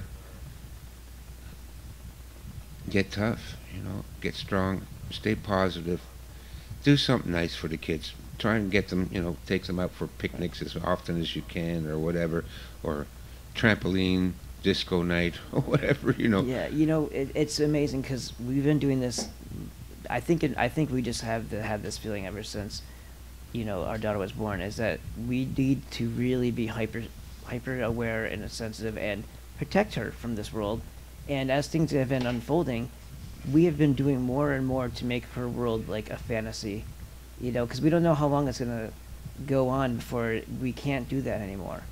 And Yeah. that's obviously stress and all that stuff, but she's in gymnastics, she loves it. She does a trampoline park, which is kind of, you know, helps, you know, get her better at that stuff too. My daughter is 6 years old and she can go across monkey bars where she's like, you know, it's twice as tall as her and she's going across the, you know what I mean, like the monkey bars Hand going over across hand, the, yeah. hand over hand. Like, she's got so much strength because we feed her right, we treat her right, you know, we appreciate her, we love her. We don't use her as an object and say, are we comparing her to somebody else and the Joneses? And we don't even watch television to even know what the hell that even means. Yeah. We pay attention to our daughter, and our daughter is an amazing human being. She's her own person. She's beautiful. She's smart as heck. She has a desire to learn things, you know. That's good, yeah. And we are right there all the time. She's never been babysat by somebody that was other than myself or Rebecca. We never sat, because we don't have family here. Everybody's in New York, you know, or LA. Yeah. So but we've always set up our life to where one of us could always be there with her. Yeah. She didn't have to be held with strangers. And I understand that other families don't have the situation, but I'm just saying, if you have the opportunity, be the one that's there to teach them, because you're their parents, you know. No, good for you, Daniel. Good for you. Yeah. And I when you were talking about that, I was like, yeah, we do that. Like, my daughter has been on every playground from here to LA, because we used to travel to pick up her older brother out in Los Angeles, like Sunland. So every stop along the way, you know, you get a little cooped up in the car, in the van. Come on, let's go, you know, and then whatever theme park, whatever, you know, I think there's like a museum, Discovery Museum, and just whatever it is. What are we saving it for? Yeah. Let's go. Let's buy the tickets and let her enjoy it, and grow a memory. Yes. Let her have a good memory about this, you know. Yeah. No, that's what I say too with the grandkids, and whatever I can do to. I'm glad you found that, Stefan, because I know that's got to be good for you too. Oh, it's wonderful for me, Yeah. and like it just the two youngest kids. The boy is 6, like your daughter, and then the Yeah. girl is 4, and she. I don't cater. I don't sell myself to the kids. You know what I mean? So it's not like that, but she comes up to me all the time and she goes, "I love you," Aw. and then My she gives gosh. me a hug. So, but listen, I've always been good with kids and animals because, Innocence. yeah, they're innocent and they can sense you a little bit better. With the Yeah. adults, don't like me. Well, because you pose a threat. I A know. lot of times people have lived their whole lives not doing the things that they know they should be doing. So when they're confronted with somebody who has done those things and has, nurtured those things that they need to make them a stronger individual, that's shown. They see that, and subconsciously they feel threatened by that. Yeah. Because it makes them understand that they have been missing the boat. Yeah. Yeah. It's, I know it's painful to be around me. I understand it. That's why they don't like me. And but I get it. Yeah, I wouldn't want to be around me if I was you. right, right. Depends on the person. A lot of people like me, but they're like me. So. Yeah. And they also have 3 dogs. So in addition, every time I that's come cool. over there, I usually have a couple of hot dogs in my pocket. So the dogs get a treat, and the kids always get a treat. I always bring something for them. Usually That's like cool. some licorice, or the other day I gave them a couple of flashlights. Those little keychain flashlights. I got like 6 for $10 or something. Little press buttons, so you get the Yeah. little LEDs. Yeah, those little are cool. LED flashlights and whatever. I always give them something. And Yeah. so when I go over to the house and the dogs hear me, they start going crazy, and then the kids come Yeah. running outside. We're so glad you're here. So, well, that does my heart good because the dogs and the kids love me. I And can the mom imagine you'd be a great campfire guy. oh yeah, like sure. like a great like an uncle figure or a grandpa figure just sitting around the fire, outside, even just in the backyard of that house and just talking up, and have a nice calm night. Oh yeah, with the yeah. We kids. sit out, and well, the mom and father. The father's also a martial artist, Oh, and, great. and I'm teaching him sword form. And mom has taken martial arts with her husband and their oldest daughter. So it's good that the oldest daughter's learning martial arts, and I'm teaching her Tai Chi. Oh, cool. Yeah, So- discipline is good, Yeah. regardless of what you're using it for. It doesn't have to be for a purpose. It is a purpose. The whole learning it and that discipline itself grows you as well. So. Yeah, she's very witchy, if you know what I mean, and Yeah. she's a psychic. She does readings and stuff like that. So Oh, I thought you meant like just mean spirited. No, she's actually like of the earth. I got you. yeah. She's, Okay. but she's also I was expert. like, she might be listening. Oh, maybe, yeah. No, but she's also an expert gardener. Oh, what that's she cool. doesn't know about plants, then nobody knows. She's and in the community that we belong to, because we formed sort of like a mutual aid community here, and she is the go-to queen of anything to do with gardening. And they are, they have 4 gardens spread out throughout the county, and everybody helps to maintain the gardens. And Oh, that's awesome. yeah. So I'm still working on communities, right? Yeah, great. And You so didn't miss the thing just because of the North Carolina thing, Phil. You're just doing it where you are, which is I'm amazing. doing it That's where I awesome. am, right? Listen, Daniel. This is what we got to do. It would have been easier and faster and more fun for me to go to North Carolina, but I'm here now, so I got to do my thing here. Yeah. I'm putting on a presentation this Thursday, and Excellent. we did a martial arts lesson last Thursday with them, with the community, and the mother, she's always selling saplings and cuttings, and she does herbal extracts and essential oil. She makes them all herself, so that's why nice. she's a bit witchy woman. but not in an evil witch way. Right. I just thought you meant like she was kind of crabby or a little. No, little no, no, bossy no, or no. something She's at not like first. that at all. Actually, I lived with them for 6 weeks, and you don't know That was people. during that time that you didn't have you were in transition because you didn't know if you were coming or going, right? Because I remember you Exactly. said like 6 weeks you were pretty much couch surfing. Yeah, I was couch surfing in their basement, and but you don't know people until you live with them. Yeah. All right, like you meet them at the club or whatever, and you meet them at the office, and they're okay and all that. Go spend a weekend at their house, and then see Right. how you feel about them, because a lot of times, most times, you find out that they're really assholes. Like they're just Yeah. miserable human beings. But Yeah, most people can't keep the facade up for 48 hours straight. exactly, they can't keep the facade up. So go stay with them for a weekend and then see how they are. And I stayed with them for 6 weeks, and I never detected any negative attributes or negative habits with them. They're good people. They love their families. They work together, and they were very decent and generous with me. So That's amazing. no, I'm happy to do I'm what I so can. glad you found that. I really Yeah, am. me too. Yeah, thanks, Daniel. Yeah.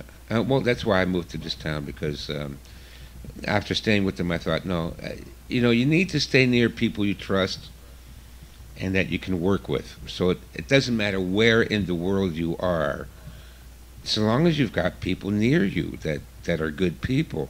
And so I could have moved to another small town, or I could have moved somewhere else in Canada or whatever. But then I'm among strangers, and what do I know, and who do I know there? And but at least here I've got one good family, and like I said, they're connected. And we, she The was kids are already. going to keep you young too. The kids are going to bring your spirits up no matter what. Oh, and I love the kids. They're so Yeah. much fun, and Dude, big dogs are fun too. Anything like that. That's awesome. yeah, and the dogs are fun. They got this giant Rottweiler Ah, nice. called Loki, and he's still Loki, that's funny. The mischief maker. yeah, and he must be 120 pounds, and he's a monster of a dog, and so he always wants to play pull. So I bought a pull toy, one of those Yeah. big ropes, right? And Yeah. so every time he sees me, he grabs the pull toy and comes running and pull. I want to play. He's a monster. He's jumping up and down and all that kind of stuff. Dislocating your shoulder. Oh my Ow. God, almost. But Jeez. he loves it, and I love to play with him. Gentle giants. Yeah, I'm sure that what I love about big dogs like that is if they grow up around children, they're usually super protective. Yeah, And that's what I loved exactly. about German Shepherds. German Shepherds are inherently like just amazing with kids. They adopt anything that's little, as part of their own. Yeah. You're part of the tribe. And that's one of the reasons they got that dog, because they know what's coming, and they have this 120-pound. I mean, this guy is a monster. If he attacks somebody, he would grab a hold of you and wouldn't let go. And he's big and heavy, and but anybody comes in to the yard that wants to fuck with the kids, they will Right. be in a world of hurt and trouble with this monster running around. Which is a good Right. thing. Which is a good That's thing. a good thing. Yeah. Very good thing. And he gets along with the kids. The kids love him and all. So it's wholesomeness. You need to have that. I think our dog weighs 120 grams. It's a small dog. Doesn't matter.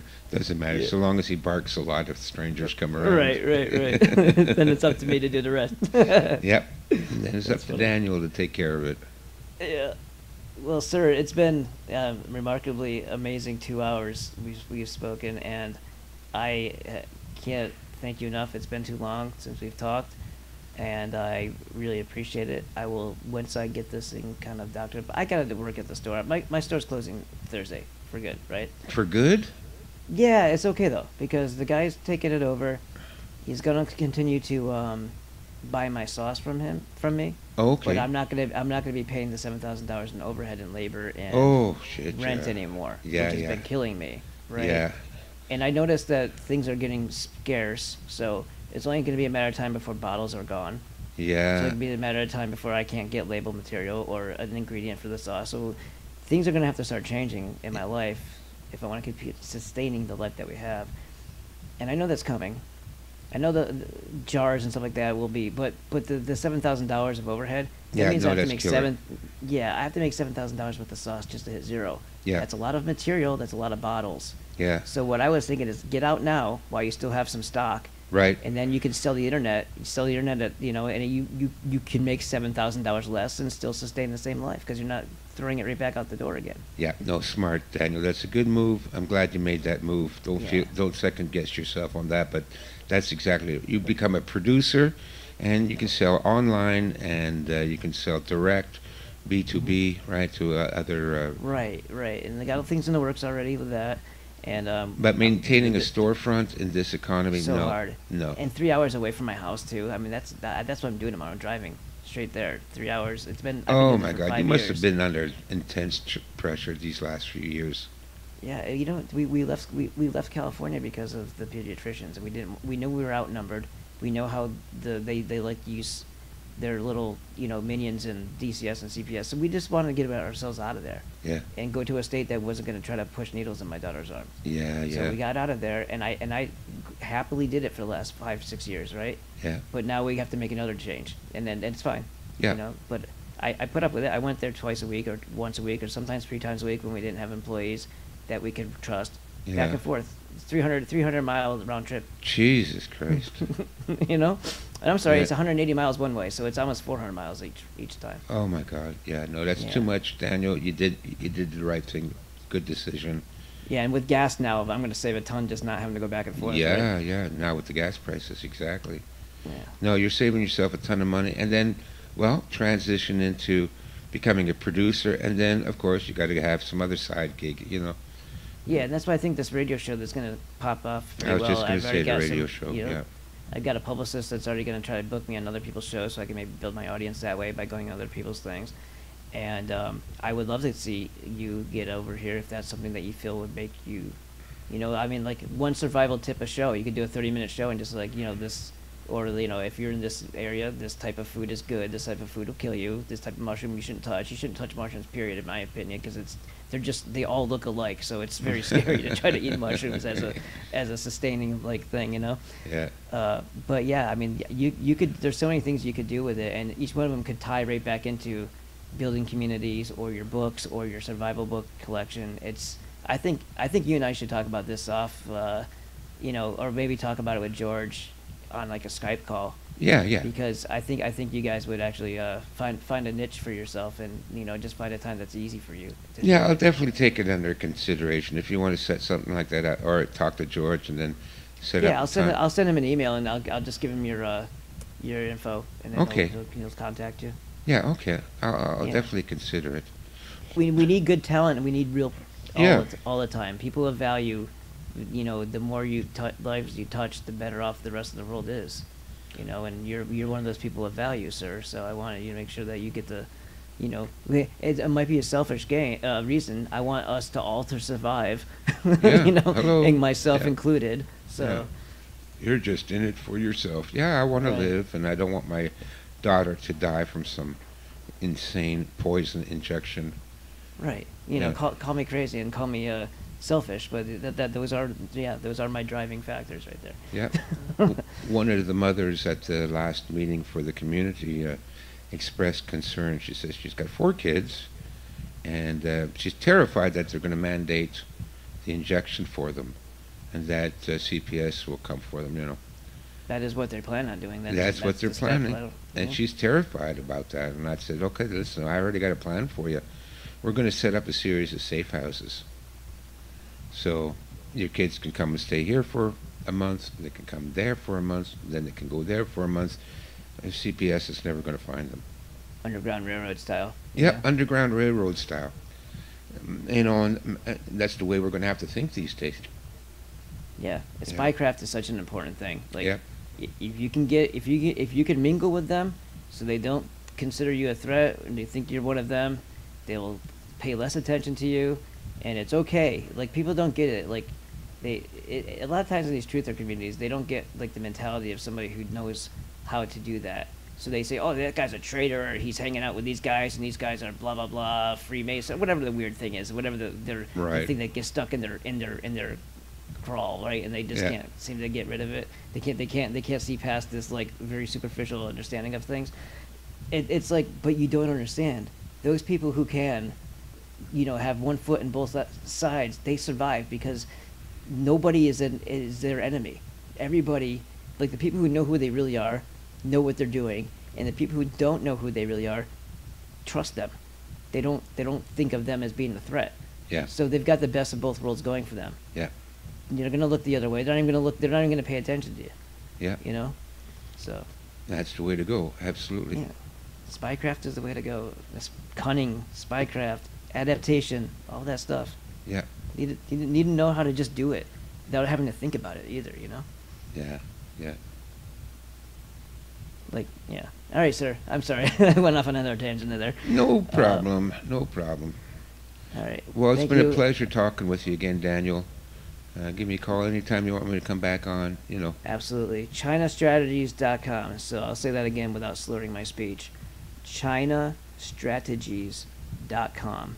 That's the name of Stefan Verstappen's first book.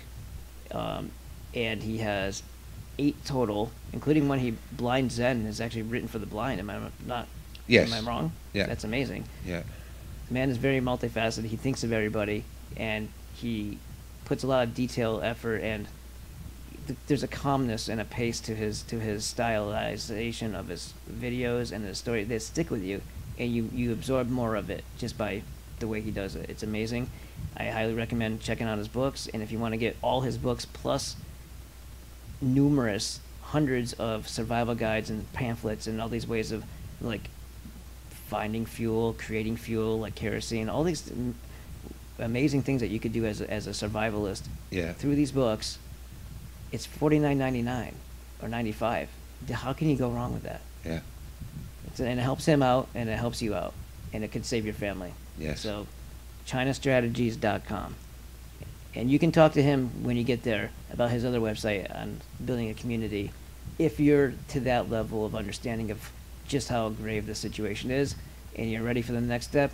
Check out the Art of Forming Communities with Stefan Verstappen as well. All right. Good night, sir. Thank you so much. Thanks for the plug, Daniel. You take care of yourself, and my best to your wife, your beautiful Got it, wife, sir. and your lovely daughter. Thank you, sir.